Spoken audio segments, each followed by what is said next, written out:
Welcome, weary traveler. Take a breath, a deep one. Let the cool night air fill your lungs and release. You've been walking for so long now. Your boots have worn familiar grooves into the forest path. Your pack, once heavy with supplies and anticipation, now sits lighter on your shoulders, partly from provisions spent, partly because your body has simply grown accustomed to its weight. But tonight is different. Tonight, you rest. The sun began its descent hours ago, painting the sky in ribbons of amber and rose before surrendering to the soft velvet of twilight. Your party, your friends, your companions, the ones who have walked beside you through danger and discovery, they noticed your pace beginning to slow. It was the ranger who spoke first. She always does when it comes to matters of the wild. "There," she said, her voice soft as moss. She pointed through a gap in the ancient oaks to a clearing just off the path. "The land wants us to stop here." And she was right. She always is about these things. The clearing opens before you like a gift.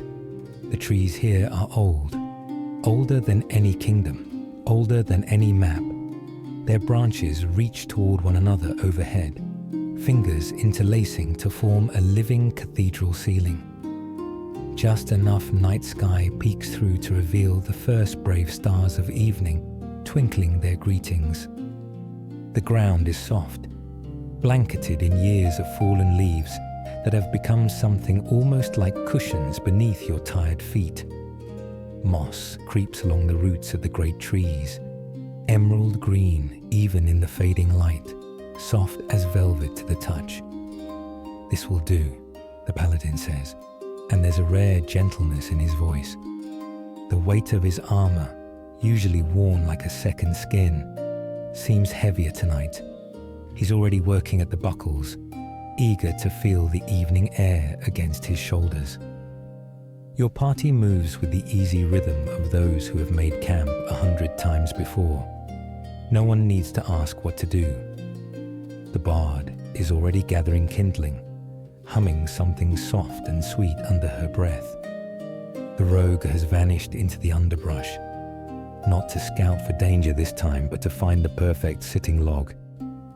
The wizard is muttering to himself, tracing protective wards in the air with fingers that glow faintly blue.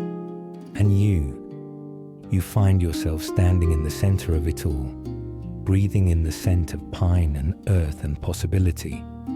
You're safe here. You can feel it in your bones. The ranger returns from the tree line with an armful of dry wood. She builds the fire the way she does everything, with patience and purpose.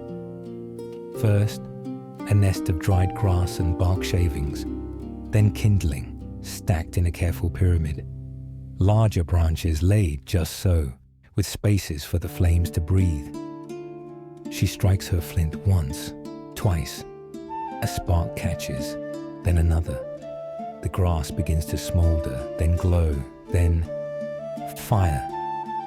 The flames are small at first, shy and flickering, but they grow. They always do when given the proper care. Soon the fire is crackling in earnest, sending dancing shadows across the clearing and painting your companions' faces in warm, golden light. You lower yourself to the ground near the fire. The earth is cool through your travel-worn clothes, but the flames reach out to you with welcoming warmth. You stretch your legs out before you. Your muscles ache, a good ache, an honest ache, and the heat begins to work its gentle magic on the soreness in your calves and thighs.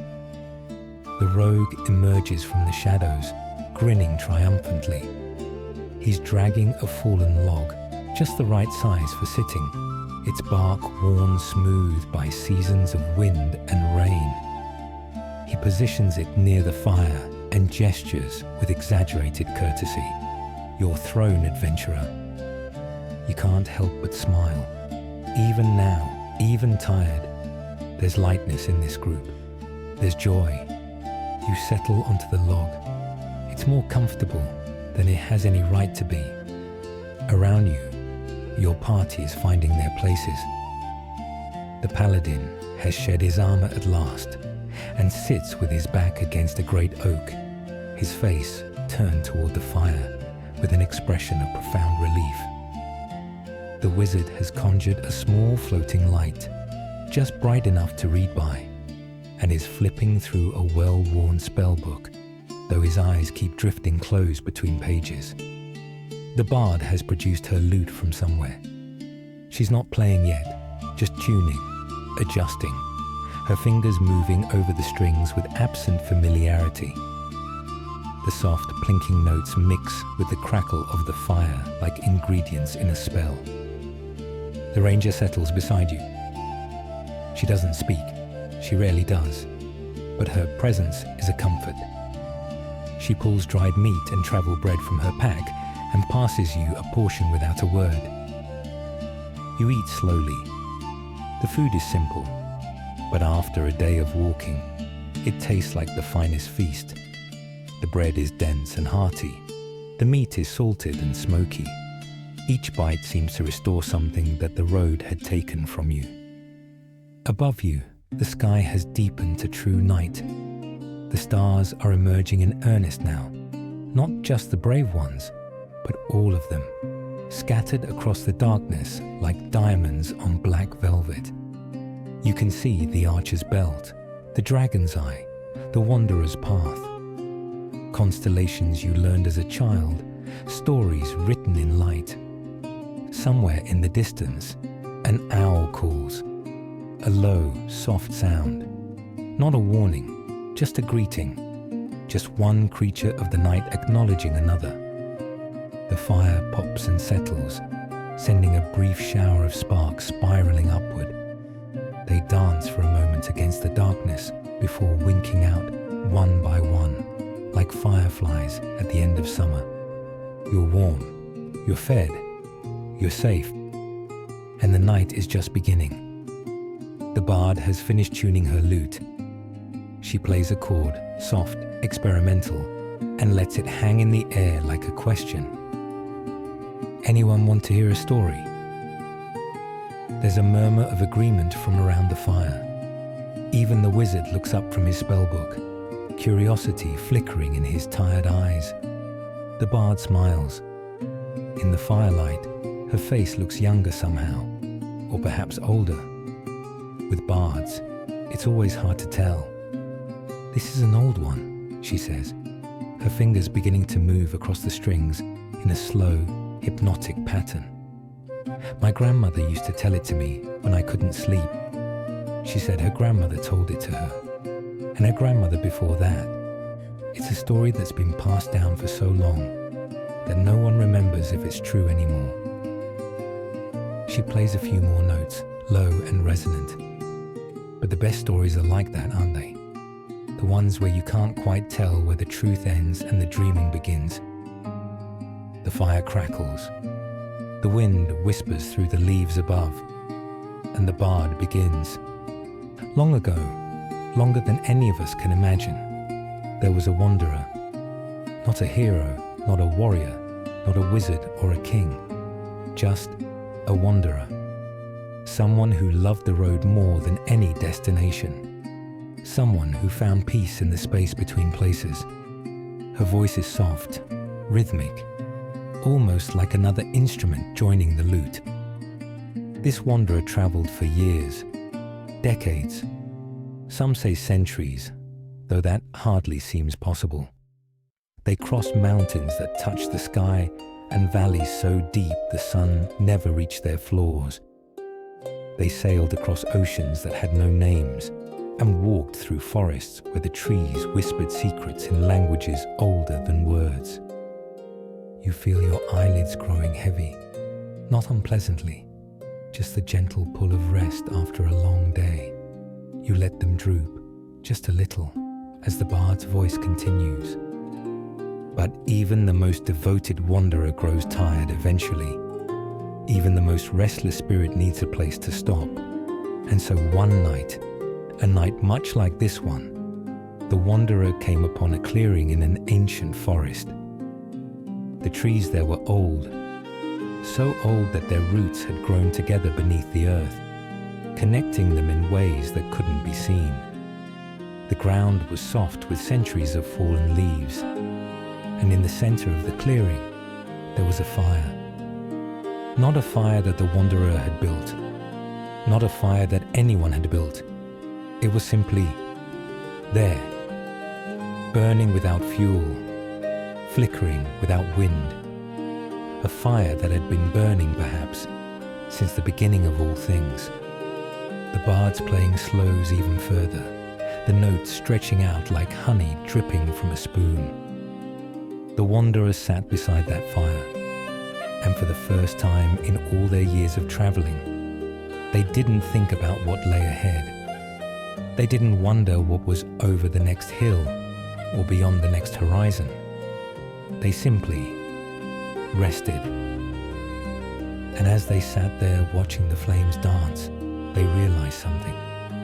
All those years of wandering, all those miles of road, all those mountains and valleys and oceans and forests, they had been looking for something.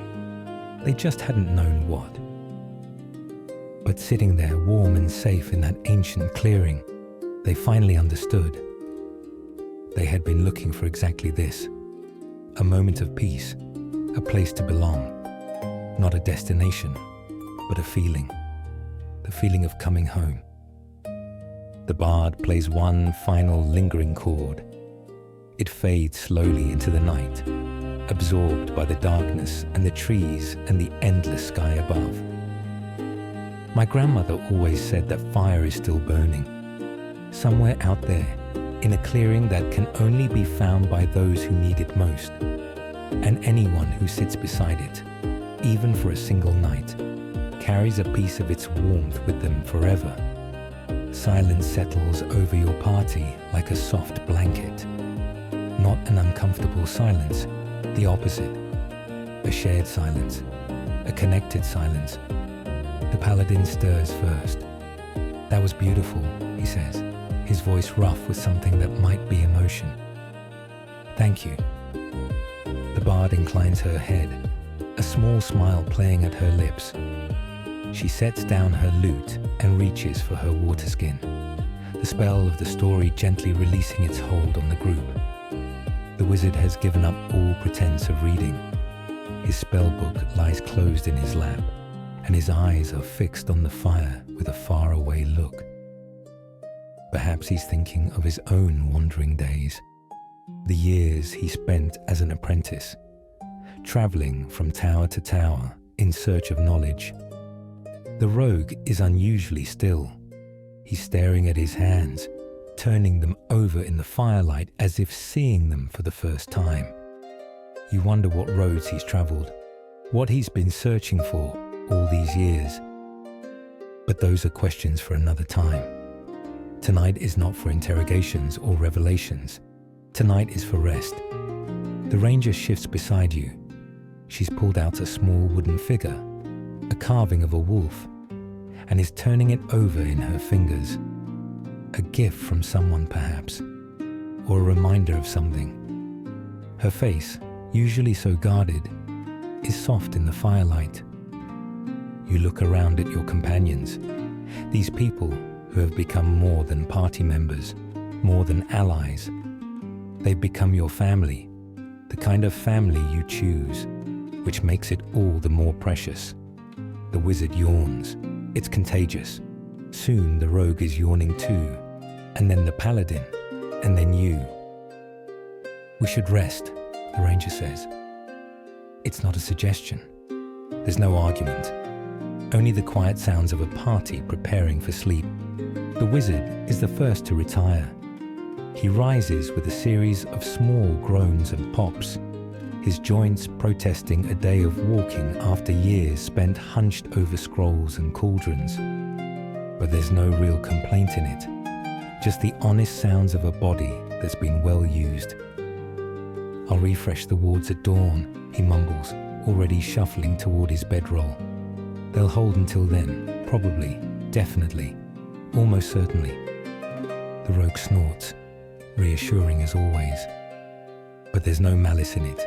The wizard waves a dismissive hand, and a moment later, the soft glow of his floating light winks out. The darkness seems to draw closer for a moment before the fire pushes it back.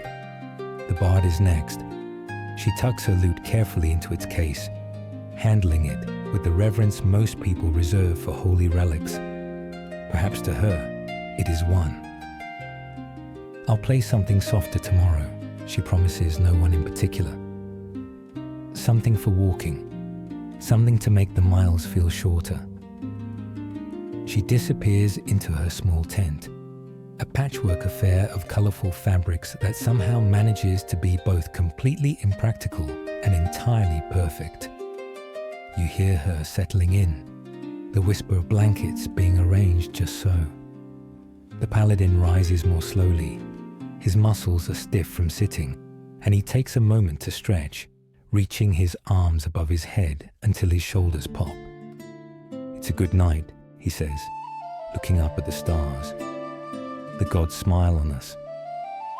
You're not sure if you believe in the paladin's gods, or any gods really, but you believe in the sincerity in his voice, and maybe that's enough. He crosses to his bedroll, which he's laid out near the base of a tree. Ever the protector, he's positioned himself between the camp and the dark forest beyond. Even in sleep, he'll be watching over you. The rogue lingers by the fire. He's always the last to sleep. Old habits from a life spent in places where closing your eyes could mean never opening them again. But tonight, even he seems at peace. "I'll take second watch," he offers. "Wake me when the moon crosses the tallest oak." The ranger nods, and some silent agreement passes between them. The rogue pulls his cloak tighter around his shoulders, not against cold, but out of habit, and settles into his own spot near the edge of the firelight. And then there were three: you, the ranger, and the crackling fire. The ranger adds another log to the flames. The fire accepts it gratefully, licking at the bark with eager tongues of orange and gold. The new wood hisses softly as the moisture escapes, a gentle, soothing sound. "You should sleep," the ranger says, and you realize she's been watching you. Her eyes, dark as forest pools, reflect the dancing flames. "I have first watch. You need the rest more than I do. You want to protest. You always do. But she's right. She usually is. And your body knows it even if your pride doesn't. Your eyelids are heavy. Your limbs are pleasantly weighed down by the day's exertions. The warmth of the fire has settled into your bones like a gentle spell. Just a few more minutes, you hear yourself say. The fire is nice." The ranger doesn't argue. She never does when it comes to matters like these. She simply nods and returns her gaze to the flames, content to sit in companionable silence while you gather the will to move. The fire crackles and pops, performing its ancient, endless dance. Sparks spiral upward into the darkness like tiny prayers sent to whatever powers might be listening. The logs shift and settle, releasing waves of warmth that wash over you like gentle tides. You watch the flames move. There's something hypnotic about fire, the way it never repeats itself, the way it's always changing and yet somehow always the same. Orange bleeds into yellow, bleeds into white at the heart of it, where the heat is most intense. Blue flickers at the base, mysterious and cool despite the heat. The wood glows like captured sunset. Embers pulse with their own slow heartbeat, breathing light with each gentle gust of wind. The ash is soft and grey, accumulating like snow around the burning core. Somewhere in the darkness beyond the firelight, a cricket begins to sing. Then another, then a dozen. Their chorus rises and falls in waves, a rhythm as old as the world itself. The ranger reaches into her pack and produces a small leather pouch. She opens it carefully and shakes a few dried leaves into her palm. Herbs of some kind. You can smell them now, earthy and sweet. For dreaming, she says, answering a question you hadn't asked. She tosses the leaves into the fire, and they catch immediately, releasing a spiral of fragrant smoke that smells like lavender and sage, and something else you can't quite name. The old ways say it brings peaceful visions. I don't know if it's true, but... She trails off, but you understand. Some things don't need to be true to be helpful. Sometimes the ritual itself is what matters. The intention, the hope, the small act of care. The smoke curls upward, joining the sparks on their journey toward the stars. You breathe it in, and it does seem to help. Your thoughts feel softer somehow, the edges of the day's worries smoothed away like river stones. The ranger pulls a small knife from her belt and a piece of wood from a pocket. She begins to carve, her movements slow and deliberate. The soft, scraping sound blends with the fire's crackling and the cricket's song, becoming part of the night's gentle symphony. It helps me think, she says, though you haven't asked. Or maybe it helps me not think. Sometimes those are the same thing. You watch her work for a while. The shape emerging from the wood is unclear. Perhaps a bird, perhaps a flower, perhaps something else entirely. It doesn't seem to matter. The act of creation is its own reward. The fire burns lower, settling into a steadier warmth.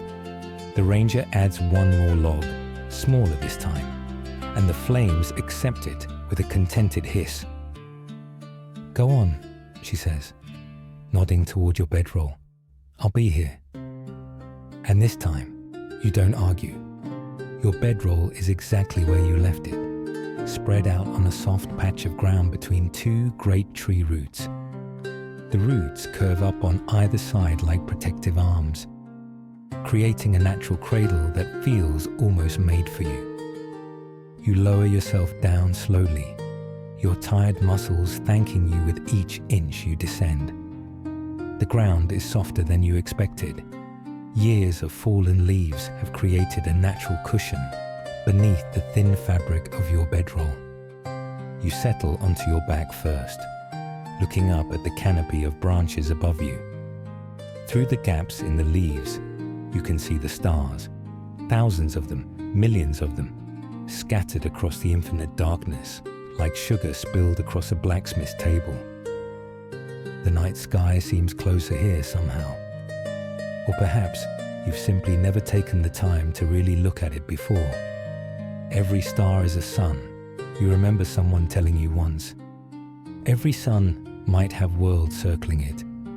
Every world might have creatures looking back, wondering if anyone is out there. You're out there, you think. And tonight, at least, you're exactly where you're supposed to be. You turn onto your side, facing the fire. From here, you can see the ranger's silhouette, dark against the orange glow, still carving, still watching. The flames paint shadows on the trees beyond her, making the forest seem alive with gentle movement. Your blanket is rough wool, worn soft by years of use. You pull it up to your chin, tucking it around your shoulders, creating a cocoon of warmth that the night air can't penetrate. The ground beneath you is cool but not cold. It feels grounding somehow, a reminder that you're connected to something larger than yourself. The earth that supports you tonight has supported countless travelers before. It will support countless more after you're gone. There's comfort in that thought, not loneliness, connection. You're part of a great chain of wanderers stretching back through time, all of whom found rest in clearings like this one, all of whom looked up at these same stars and felt this same peace. The fire crackles and pops. A log shifts, sending up another small shower of sparks. You watch them climb until they disappear into the darkness above. The crickets continue their song, rising and falling in waves that seem to match your breathing. Slow, steady, in and out, like the tide coming in. You can hear the others sleeping now, the wizard's soft snoring, muffled by the walls of his tent, the bard's occasional murmuring. Even in sleep, she's composing something. The paladin's deep, even breathing, steady as a heartbeat. The rogue is quiet. He always is. But you can sense his presence at the edge of the firelight, waiting, watching, not quite asleep, but resting all the same. And the ranger still awake, still carving, still keeping vigil. You feel a wave of gratitude wash over you, for her, for all of them, for this moment of peace carved out of a world that so often seems determined to deny it. Your eyes drift closed, not suddenly, gradually, like curtains being drawn across a window. The fire's light still reaches you, warm and golden, through your eyelids. You're aware of your body growing heavier, sinking deeper into the earth. Not an unpleasant heaviness, the opposite. The heaviness of true relaxation, of muscles finally releasing tension they didn't know they were holding. Your feet, which have carried you so far, feel like they're melting into the ground. Your legs, your hips, your back, each part of you finding its own perfect position, its own perfect rest. Your shoulders drop away from your ears. You hadn't noticed how hunched you'd been, how much weight you'd been carrying there. But now it's gone, released into the cool night air. Your jaw unclenches. Your brow unfurrows. Even the small muscles around your eyes seem to let go, smoothing out until your face feels soft and peaceful. The fire continues to crackle, but it seems further away now, muffled, like you're hearing it from underwater or from the other side of a dream. The ranger's carving sounds have stopped. Perhaps she's finished. Perhaps she's simply pausing to admire the stars. You don't need to know. You don't need to know anything right now. You're safe, you're warm. You're surrounded by people who care for you, in a place that seems to care for all of you. And sleep is coming. You can feel it at the edges of your consciousness, soft and dark and welcoming. Not something to be feared or fought, something to be embraced. A gift at the end of a long day. You let it come. Sleep takes you gently, like a river carrying a leaf downstream. There's no struggle, no resistance, just the slow, sweet surrender to something larger than yourself. And in that surrender, you begin to dream. The fire is still there in your dream, but it's different now, larger, brighter. The flames reach higher than any natural fire should, licking at the stars themselves, painting the night in shades of gold and amber. You're not alone by this dream fire. There are others here, faces you recognize and faces you don't. Some from your past, some from stories you've been told, some that seem to belong to no time or place you can name. They're all at peace, all resting, all sharing this moment with you, even if you can't quite see their features or remember their names. The bard's story comes back to you, the wanderer who found the eternal fire.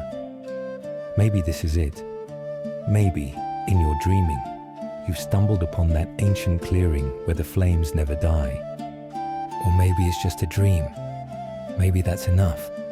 The fire speaks to you. Not in words, fire doesn't have words, but in warmth, in light, in the crackle and pop of its ancient voice. It tells you stories without language, shares truths without sentences. It tells you that rest is sacred, that there is no shame in being tired, no weakness in needing sleep. Even the mightiest heroes close their eyes eventually. Even the greatest wizards dream. It tells you that you've done enough today. Whatever you accomplished, whatever you didn't, it's enough. You showed up. You kept moving. You made it here, to this fire, to this rest. That's enough.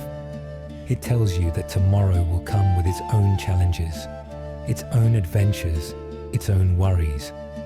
But tomorrow is not here yet. Tonight belongs to sleep, and sleep belongs to you.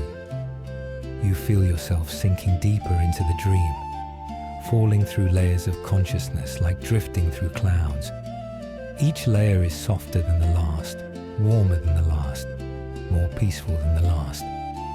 You see your companions in the dream, scattered around the fire like constellations around a sun. The wizard is young again, or perhaps has never been young. Time moves strangely here. He's conjuring lights from his fingertips, laughing with pure delight at each new spark. The paladin has set aside his armor, his sword, his shield. He's dancing, actually dancing. His movements surprisingly graceful for someone so large. His god, if gods existed in dreams, seems to approve. The rogue is visible here, truly visible, not hiding in shadows or watching from corners. He's playing a game with the bard, something with dice or cards, and he's losing badly, and he doesn't seem to mind at all. The ranger is speaking with the trees, or maybe the trees are speaking with her. Their voices sound like wind through leaves, like the creaking of ancient branches, like the slow patience of things that have stood for centuries and will stand for centuries more. And you're there too, in the dream, watching them all.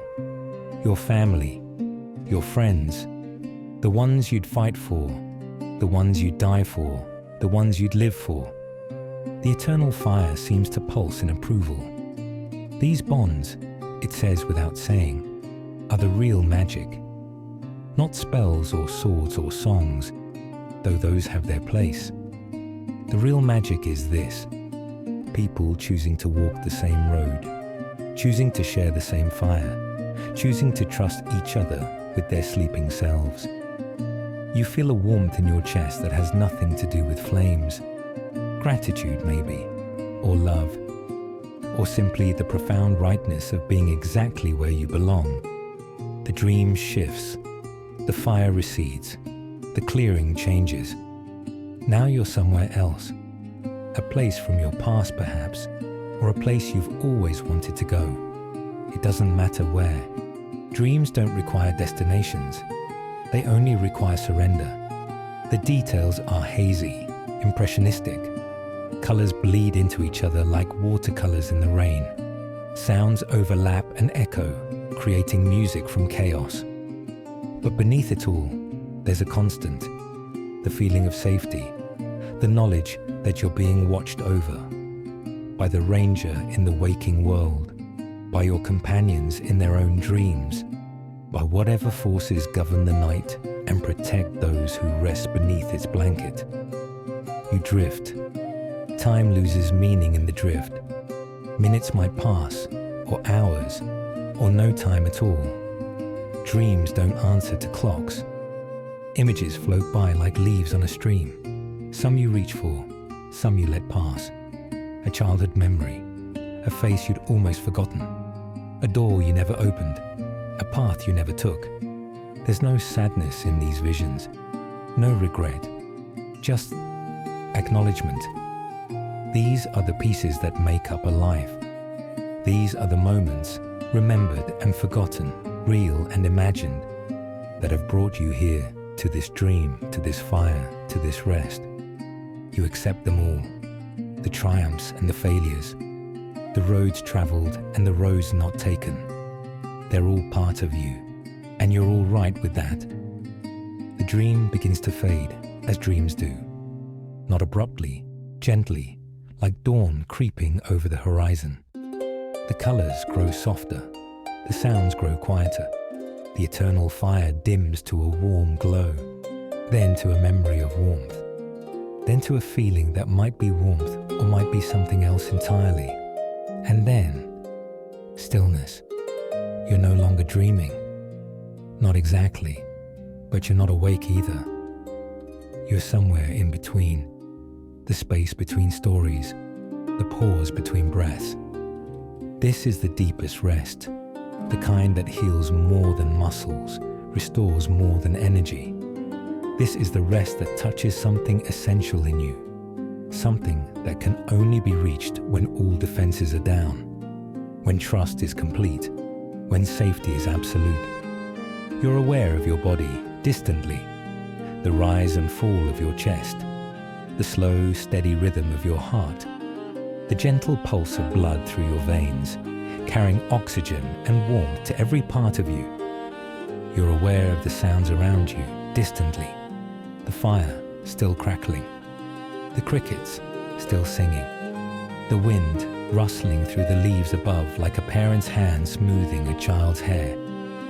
You're aware of your companions distantly, their breathing, their presence, their protection. Even in this deep place, you know you're not alone. But awareness is not wakefulness. You can notice these things without engaging with them, observe them without responding. They exist, and you exist, and that's enough. The fire will keep burning. The ranger will keep watching. The night will keep holding all of you in its vast, gentle embrace. You don't need to do anything right now. You don't need to be anything right now. You can simply be, existing, resting, healing. Whatever tomorrow brings, you'll face it. You always do. But tomorrow is 1,000 years away tonight. Tonight is infinite. Tonight is now. Let your thoughts drift like clouds across a summer sky. Let them come. Let them go. Don't hold on to any of them. They'll be there tomorrow if you need them. Let your worries dissolve like morning mist. They feel so solid in the daylight, but here in the dark, they have no weight. They can't touch you here. Nothing can touch you here that doesn't wish you well.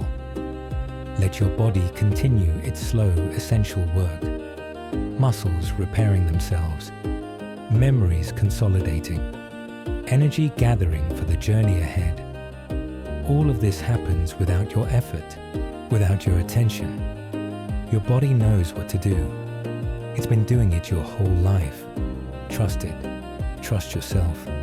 Trust the night and the fire and the friends who surround you. The hours pass like seconds, or like centuries. Time has no meaning in the deep rest. Somewhere above you, the stars continue their ancient dance. The same dance they've been dancing since the beginning of everything. Somewhere around you, the forest breathes its slow green breath, taking in what you exhale, giving back what you need. Somewhere inside you, a part of yourself that rarely gets to speak is finally being heard. This is what rest is for. Not just the stopping of motion, but the continuation of something deeper. The maintenance of soul. The care of self. You deserve this. Everyone does. The adventurers and the farmers, the heroes and the healers, the ones who fight and the ones who hide. Everyone deserves a night like this, a fire like this, a peace like this. And tonight, it's yours. The fire crackles on. The crickets sing their lullaby. The wind whispers secrets that don't need to be understood to be comforting. Rest now. Rest completely. Rest for as long as you need. The night will hold you. We'll all still be here when you wake. Time passes in the way time passes when you're not watching it. The moon, wherever it is above the canopy, continues its slow arc across the sky. The constellations wheel imperceptibly, performing their eternal rotation around the fixed point of the North Star. The fire has burned lower now, not dying, just settling into the quiet companionship of embers. The flames are smaller, gentler, their light softer and more golden. The coals glow like captured sunset, pulsing with their own slow heartbeat. The ranger has moved. You sense this more than see it. A shift in the night's composition, a change in the pattern of shadows. Perhaps she's risen to stretch her legs. Perhaps she's adding fuel to the fire. Perhaps she's simply adjusting her position after hours of stillness. Whatever she's doing it quietly. She understands the value of this peace. She would never disturb it unnecessarily. Somewhere in the distance, far enough away to be no threat, close enough to be noticed, a wolf howls. It's a lonely sound, but not a sad one. The wolf is announcing itself to the night, claiming its place in the great tapestry of existence. It's not hunting, not warning, just singing, just being what it is. The sound fades, absorbed by the trees, scattered by the wind. The silence that follows is somehow deeper than the silence before. Your breathing has slowed even further. Each inhale is long and deep, filling you with cool night air and the scent of wood smoke and pine. Each exhale is slow and complete, releasing everything you don't need. If you could see yourself right now, you'd see peace written across your features. The tension that gathers in a face during waking hours, in the forehead, around the eyes, at the corners of the mouth. All of it has smoothed away. You look younger somehow, or maybe just more yourself. The wizard mutters something in his sleep. It sounds like a spell, or perhaps a recipe. With wizards, it's often hard to tell the difference. His mumblings fade as quickly as they came, swallowed by dreams that only he will ever know. The bard shifts in her tent, the soft rustle of fabric, the quiet sigh of someone adjusting their position without fully waking. She settles again, and the silence returns. The paladin hasn't moved all night. He sleeps like he fights, completely, without reservation, with total commitment to the task at hand. His rest is as purposeful as his prayers. The rogue is awake now. You feel more than hear the change in his breathing, the subtle shift in his alertness. It's his turn for watch. The ranger will be resting soon, taking her own turn in the gentle cycle of protection that has kept your party safe through so many nights. The transition happens without words. A touch on the shoulder, a nod in the darkness, an understanding pass between two people who have learned to communicate without speaking. The ranger settles into her own rest, and the rogue takes up his vigil. The fire crackles, accepting a new log. The flames grow briefly brighter before settling again. The dance continues. You're so deep in rest now that these changes barely register. They're part of the pattern, part of the rhythm that has rocked you through the night. The comings and goings of your companions, the rise and fall of the fire, the wheeling of the stars, all of it is one continuous lullaby, one endless comfort. The night begins its slow turn toward morning. Not yet dawn, not for hours yet, but the quality of the darkness has changed somehow.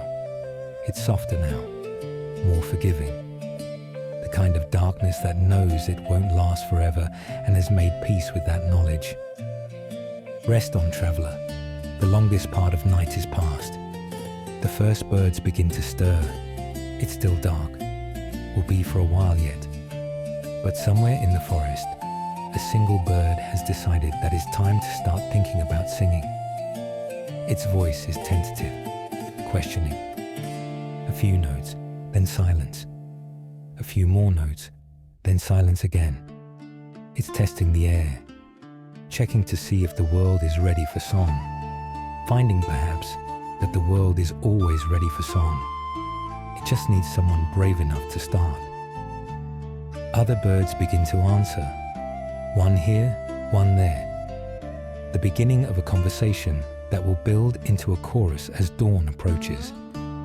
The stars are fading now, not disappearing, just growing harder to see as the sky begins its slow shift from black to deep, deep blue.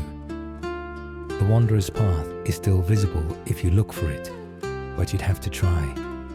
Soon it will be gone entirely, hidden by the light until tomorrow night. The fire has burned down to embers. The rogue has let it settle. There's no need for flames anymore. The coals still glow, still pulse with gentle warmth, but the dancing light has given way to something steadier, calmer. The forest is stirring around you, small creatures beginning their day, squirrels emerging from nests to begin their endless search for food, deer stepping carefully through the underbrush, heading toward water, a fox returning from its night of hunting, ready for its own long rest. The world is waking up, but you don't have to wake up yet. There's a space between night and day, a liminal hour when both exist at once. The sun hasn't risen, but its approach is already changing things. Colors are beginning to emerge from the grey, the green of leaves, the brown of bark, the silver of dew forming on every surface. You can feel this change even through closed eyes. The quality of light filtering through your eyelids, shifting from pure darkness to something softer. The temperature of the air cooling slightly in that last moment before dawn, preparing to warm again when the sun finally crests the horizon. Your body knows what time it is. It's beginning its own slow wake, not rushing, never rushing, but gently ascending through the layers of sleep, preparing to rejoin the waking world when the moment is right, but not yet, not quite yet. The ranger is deeply asleep now. She's curled on her side, one hand tucked under her cheek like a child. The wooden carving from last night is clutched in her other hand, finished now, though you can't see what she made. Her face is peaceful, unguarded, beautiful in its vulnerability. The paladin has begun to stir, not waking exactly, but moving toward it. His breathing has changed, deepened, become more deliberate. Soon he'll open his eyes, offer a quiet prayer of thanks for the night's rest, and begin his morning rituals. The wizard is snoring less loudly. His dreams, perhaps, are growing quieter as he approaches wakefulness. His spellbook is still beside him, ready for the day's studies. The bard's tent is silent.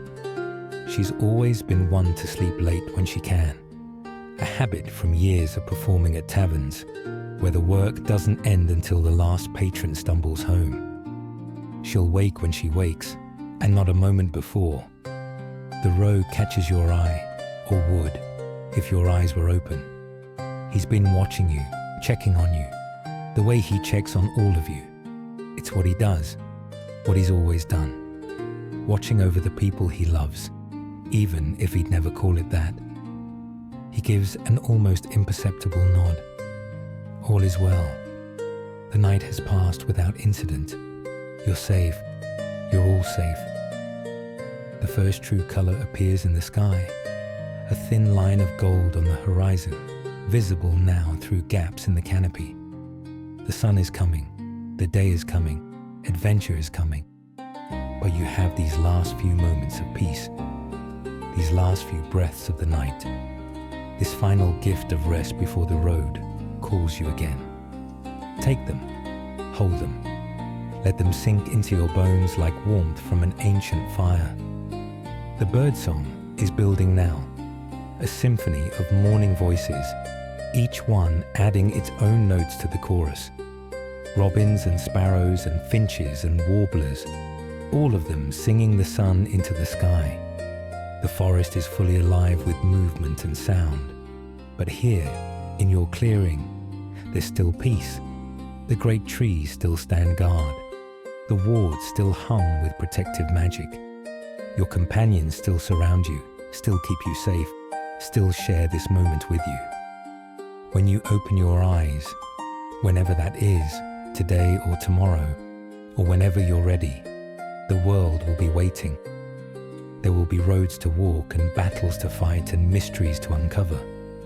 There will be challenges and dangers and moments of doubt, but there will also be this, the memory of a fire, a clearing, a night spent safe among friends, the knowledge that rest is possible, that peace is real, that no matter how dark the road gets, there's always a clearing waiting somewhere ahead.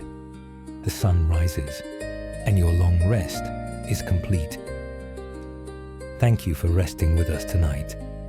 May your dreams be peaceful, your sleep be deep, and your adventures be many. Until we meet again by the fire, the sleeping dungeon master bids you good night.